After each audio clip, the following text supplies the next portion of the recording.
Olá, é de volta então com o nosso Diálogo Franco, hoje recebendo aqui o delegado da Polícia Federal, Delegacia de São José dos Campos, doutor Ricardo Carneiro. Eu gostaria de comentar consigo sobre o seguinte, eu queria que o senhor falasse sobre o confisco de bens, como forma de enfraquecimento da organização criminosa. Parece que hoje esse meio está sendo perseguido e com um certo êxito, porque a gente sempre vê notícias aí de confisco de bens de criminosos, não é isso? Isso é fundamental. Para enfraquecimento da organização criminosa é fundamental a identificação dos autores, dos envolvidos e o patrimônio que é adquirido com base nesses recursos oriundos da prática criminosa. O confisco desse patrimônio, o confisco desses bens, a apreensão e o confisco pelo Estado é fundamental, é a única forma de enfraquecer a organização criminosa. Porque a prisão, uma hora ela cessa, e o criminoso de volta às ruas, muitas vezes até de dentro dos presídios, continua praticando crime. O confisco desses bens enfraquece, quebra essa empresa ilícita que é o crime organizado. E quebra também, entre aspas, o poder que ele julga ter, né? Porque ele tem dinheiro, ele tem patrimônio, ele manipula, ele compra, ele faz. Perfeito. Ele, sem esses recursos, aí a mobilidade dele fica bem reduzida, é isso? Perfeito, volta a estaca zero, não tem como praticar os Ricardo, crimes. uma curiosidade que certamente os nossos telespectadores também devem ter. Esses leilões, por exemplo, da Receita Federal que tem acontecido em Taubaté e outras cidades, esses bens, esses objetos, partes deles são oriundos desse confisco ou não? Não tem nada a ver? Não, isso é ação direta da Receita Federal mesmo, em ações fiscais. Tá. Às vezes pode acontecer, até com alguma frequência acontece, de bens apreendidos em crime de contrabando ou descaminho pela própria Polícia Federal ou pela própria Polícia Civil, que depois encaminha a Receita ou a Polícia Federal. Mas não oriundos de confisco. Mas não oriundos de confisco. Isso é uma ação da própria Receita Federal. Muita gente pergunta isso, questiona, até porque os leilões têm tido grande sucesso. Esse último aí, alguns dias atrás, me disseram que tinha mais de 1000 pessoas lá disputando os objetos que estavam sendo leiloados, o que é muito bom para todo mundo, né? É verdade. Então, Ricardo, eu queria lhe perguntar o seguinte, diante dessa até admiração que a Polícia Federal hoje nitidamente tem por parte da população, pelo seu trabalho, pela sua seriedade, enfim, pela forma que tem enfrentado esse problema, que aí é uma guerra que não termina, né? Vocês disputam aí uma batalha ou várias por dia.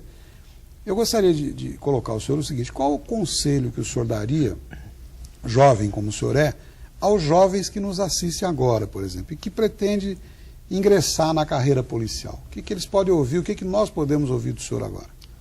Olha, me parece que para entrar na carreira policial, como em qualquer outra carreira, é muito importante que o interessado primeiro verifique se ele tem vocação. Todas as carreiras exigem demais da pessoa, e a carreira policial exige talvez mais.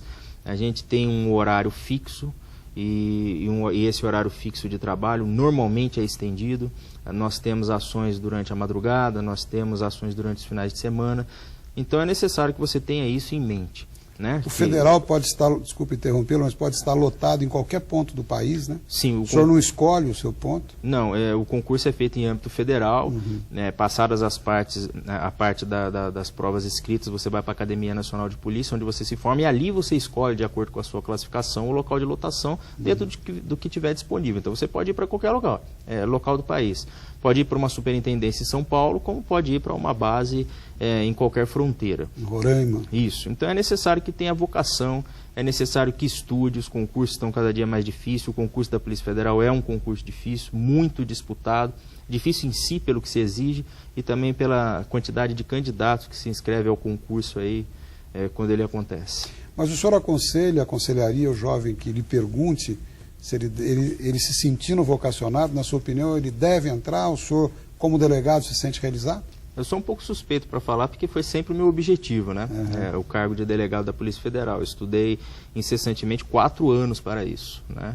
Sem sábado, sem finais de semana, sem férias, trabalhando e estudando. Eu recomendo, eu gosto demais, não troco a minha função por nenhuma outra. É um exemplo importante, porque a gente vê hoje, infelizmente, parte da juventude ou alguns jovens em descaminhos aí muito desagradáveis, envolvidos em más companhias, né?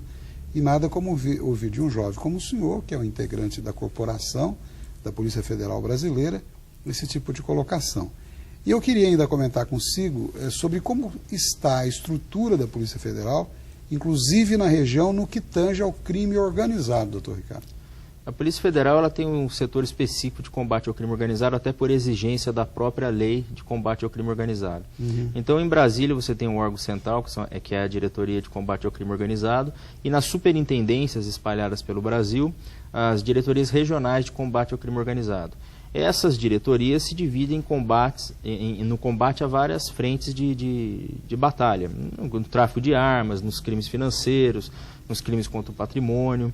E nas delegacias descentralizadas, essa divisão ela não existe, né? Cada delegado que está lotado numa delegacia descentralizada, essas delegacias das cidades, como São José dos Campos, Cruzeiro, São Sebastião, Campinas, eles fazem todo tipo de investigação, não tem uma especialização, né?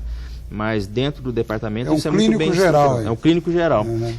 Mas dentro do Departamento de Polícia Federal, dentro da Polícia Federal, essa estrutura bem rígida, muito bem controlada, muito bem disciplinada para o combate ao crime organizado. E como o senhor vê a integração hoje entre a Polícia Judiciária, o Ministério Público e o Poder Judiciário, no enfrentamento, no caso do crime organizado? Existe essa integração efetiva ou ela precisa ser ampliada? Não existe. Existe uma boa integração entre a polícia e o Ministério Público e o que a gente necessita do Judiciário. Ela existe, sim, com autonomia e com isenção, né? Cada um dentro das suas funções. Mas o que eu acho importante é que essa integração ela aumente, especialmente para priorizar combate à corrupção e priorizar combate ao crime organizado. Que seja dada uma celeridade maior, em que pese a gente saiba da quantidade de serviços que tem um magistrado dentro do país, todos nós sabemos disso, um promotor de justiça, um membro do Ministério Público Federal, um procurador da República, não é pouco serviço, o magistrado tem demais. Mas quando a gente precisa de uma ação mais imediata, de uma ação mais urgente, é necessária essa integração e que isso funcione de forma rápida, porque quem ganha com isso não é a polícia, não é o Ministério Público, não é o Poder Judiciário. É a população, é a sociedade, e é para a sociedade que nós trabalhamos. Então hoje existe, como o senhor diz, uma sinergia aí, mas é necessário ampliar isso. Sim, eu acho que é necessário um intercâmbio maior de trabalho, em que pese aí a gente ter na região uma relação muito boa com o Poder Judiciário, com o Ministério Público. É necessário que isso aconteça em todos os locais, é isso que eu quero dizer. Ótimo. Né? Então, Ricardo, infelizmente o nosso tempo é muito pouco para esse assunto tão importante. Eu quero agradecer mais uma vez a sua presença aqui. Lembrar que a gente está aí já no apagar das luzes, melhor dizendo, desculpa, de 2011, né? Estamos no finalzinho do ano aí. Eu quero aproveitar para desejar um Feliz Natal a todos que nos assistem, agradecer a audiência do ano todo e deixar as palavras finais aí para o senhor de despedida, agradecendo mais uma vez a sua atenção e desejo muito sucesso com relação ao livro. Marcondes, eu quero agradecer a oportunidade de vir falar um pouco sobre o crime organizado, sobre a divulgação dessa obra, né, que a gente considera inédita, agradecer a você, agradecer ao programa, agradecer a Band Vale por essa oportunidade, desejar às pessoas também que estão assistindo, que tenham um excelente final de ano, um ano novo repleto de saúde e motivação para fazer tudo aquilo que é necessário para a continuidade da vida. E gostaria de passar às suas mãos um exemplar do livro, um presente, espero que seja uma boa leitura. Belo presente, uma leitura agradável. Muito obrigado. Eu quero mais uma vez reiterar, portanto, os meus agradecimentos à Band, à nossa direção-geral, Cláudio Jordani, a toda a equipe, o meu pessoal aqui, como eu costumo dizer, que tem nos apoiado aí nesses 5 anos de programa. E eu fico muito feliz de ter podido encerrar esse ano com a sua participação com uma obra tão importante. E vou levá-la e recebo como um belo presente. Muito obrigado. Eu é que agradeço. Um bom domingo a todos, felicidades, mais uma vez, um bom ano.